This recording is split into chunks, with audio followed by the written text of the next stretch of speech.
वन्देऽहं श्रीगुरौ श्रीयुतपदकमलं श्रीगुरून् वैष्णवांश्च श्रीरूपं सग्रजातं सहगणरघुनाथान्वितं तं सजीवं साद्वैतं सावधूतं परिजनसहितं श्रीकृष्णचैतन्यदेवं श्रीराधा कृष्णपादान् सहगण ललिता विशाखान्वितां च गुरुर्ब्रह्मा गुरुर्विष्णु गुरुर्देव महेश्वरा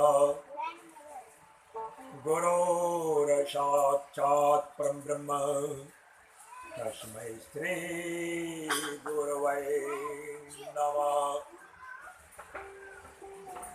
वासुदेव परावेदा वासुदेव परामखा वासुदेव परायोगा वासुदेव पराक्रिया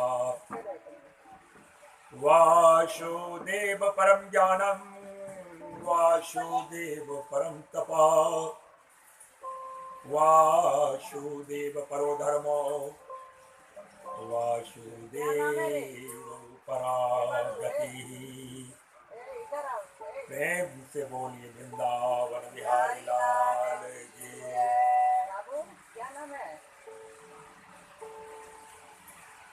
भगवान कहते हैं कि अनन्यश्चिन्तयतो माम ये जना परिपास्ते तेषाम् अनित्य अभियुक्तानाम योगम क्षेमम वहाम्यहम्। क्या कहते हैं? आपका योग और आपका क्षेम मैं स्वयं वहन करता हूं। योग किसको कहते हैं? अप्राप्त वस्तु की प्राप्ति का नाम योग है।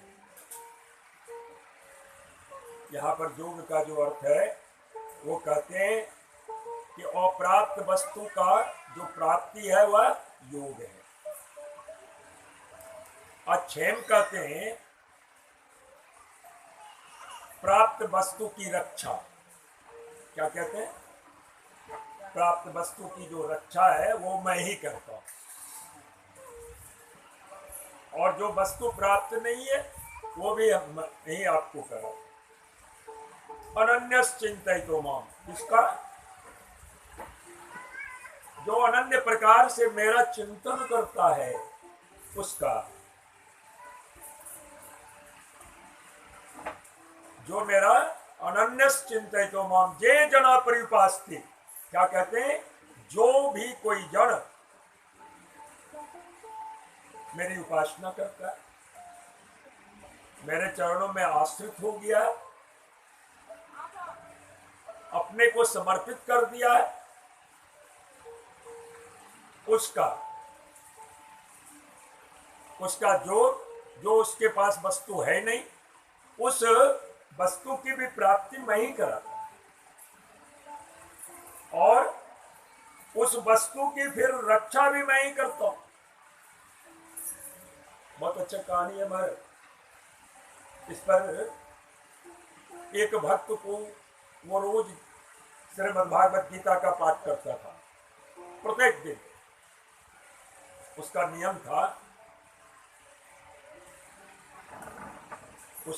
था कि मैं जब तक गीता का पाठ संपूर्ण ना कर लूं तब तक मैं अन्न ग्रहण नहीं करूंगा। 18 कोई बड़ी बात नहीं महाराज, 2.5 घंटे का बात है, 2 घंटे का बात है, और मैं तो 1.5 घंटे की बात कहता हूँ। 1.5 घंटे में ये पाठ संपूर्ण कर सकता है आराम से कोई भी जन, यदि वह लगन है उसको, तो 1.5 घंटे में पाठ कर ले। लेकिन वही करेगा जो इसको अभ्यासगत पाठ किया है, अन्यथा वो नहीं कर पाएगा। वैसे पहले गीता को समझना बड़ी कठिन है महाराज। मैं तो कहता हूं कि गीता के 700 श्लोक हैं, कितने श्लोक है? 700 श्लोक, 18 अध्याय। और वह 700 श्लोकों में धृतराष्ट्र ने एक ही बात कहा, एक ही धृतराष्ट्र वाचा, एक ही शब्द है, धृतराष्ट्र ने एक ही बात। और उत्तर संजय दे रहे हैं। कौन दे रहे हैं? संजय। ये भी युद्ध मैदान में थे महाराज। युद्ध मैदान से जब भीष्म पितामह का रथ से गिरना हो गया तो ये चले आए। और उसके बाद या चौथे दिन युद्ध के बाद वो चले आए थे। जब तो यहाँ धृतराष्ट्र ने पूछा, क्या पूछा? पहला श्लोक है प्रथम अध्याय की। वो प्रश्न किए संजय से कि धर्म क्षेत्रे कुरुक्षेत्रे, महाराज वह क्षेत्र कौन सा है? कुरु में, कुरु के क्षेत्र में ही युद्ध हो रहा था। तो वो कहते हैं वो धर्म का क्षेत्र है, ये कुरुवंशियों ने बनाया था। जहां भी निर्णय का कोई बात होती थी तो उसको उनका बनाया हुआ था। उसी क्षेत्र में दोनों चले गए थे, धृतराष्ट्र भी, इनकी सेना भी, दुर्योधन की सेना भी और पांडवों की सेना भी, क्योंकि इनसे युद्ध का होना निश्चित हो गया था। और ये दोनों सेनाएं आमने सामने खड़ी थी। और धृतराष्ट्र को जो ये कथा सुना रहे हैं वहीं पर से सुना रहे हैं कि वहां पर क्या हुआ था। तो ये पूछे तो ये संजय को भगवान ने दिव्य दृष्टि दी। जो महाराज जो हो, लेकिन अभी भी भूमि है, अभी भी वहां का भूमि उसी तरह रखते हैं महाराज। अभी कहीं कहीं पड़ा हुआ है। जो भी हो विश्लेषण उसके आपको खोदोगे तो निकले। कहते हैं कि उस क्षेत्र के विषय में कि वह धर्म क्षेत्र कुरुक्षेत्र संवेता माम का पांडवाश्चैव किम कुर्वत संजय। क्या पूछा उन्होंने? महाराज देखो, द्वेष की भावना पहले से ही धृतराष्ट्र की। क्या कहा उन्होंने? मेरे और पांडु को पुत्रों ने, नहीं, अब दोनों तो एक ही, कौरव वंश से वो भी थे। ये धृतराष्ट्र के 100 पुत्र की सेनाएं थी एक सब, और उधर पांडवों की सेना। लेकिन वहां वो क्या कहते हैं? मेरे और पांडु के पुत्रों ने।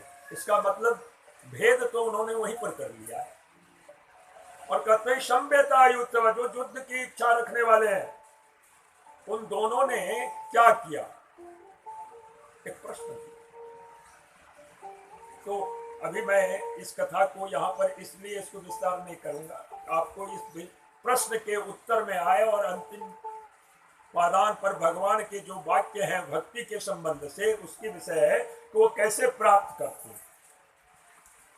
तो अर्जुन को उन्होंने कर्मयोग भी दिया, ज्ञान योग भी दिया और भक्ति योग भी कहा। इन तीनों योगों के बाद भगवान फिर कहते हैं जो मुझे जितना अनन्य प्रकार से हमारे ऊपर वो समर्पित हो जाए, जो जना पर उपास्य, जो मेरी उपासना नित्य निरंतर करता है। और यहाँ तक कि अंतिम में तो वहां पर जा करके उन्होंने कहा कि अति गोपनीय से गोपनीय बात कह रहा हूं, वो बात तुम अब सुनो। और यहाँ तक भी कह दिया फिर वह कहने का कि तुमको करना क्या है। और उसके बाद कहा भगवान ने कि मेरे सिवा तुम्हारा कोई विकल्प भी नहीं है, यहीं पे आकर के शरण ले लो, शरणागत हो जाए। शरणागत होना, तो शरणागत होने के लिए हम कैसे हो गए? कहते हैं यहाँ पर शरणागत के लिए जी अनन्य चिंतितो माम जे जना परिपास्ते तेषाम अनित्याभिक्तानाम योगम क्षेमम बाम्य। तुम्हारा योग भी, यानी तुम्हारी जो वस्तु की तुम्हारी जो चाह है या तुम्हारी जो आवश्यकता है, वह भी मैं तुझे पूरा करूंगा। और जो वो प्राप्त वस्तु होगी उसकी रक्षा भी मैं ही करूँ। इससे बढ़ के वो क्या कर सकते। एक भक्त था, बड़ा प्रेम से, उनका वह नियम था जो अभी का क्या था कि गीता पाठ करके तब ही मैं भोजन करूँ, दूसरा कोई विकल्प नहीं। हमारा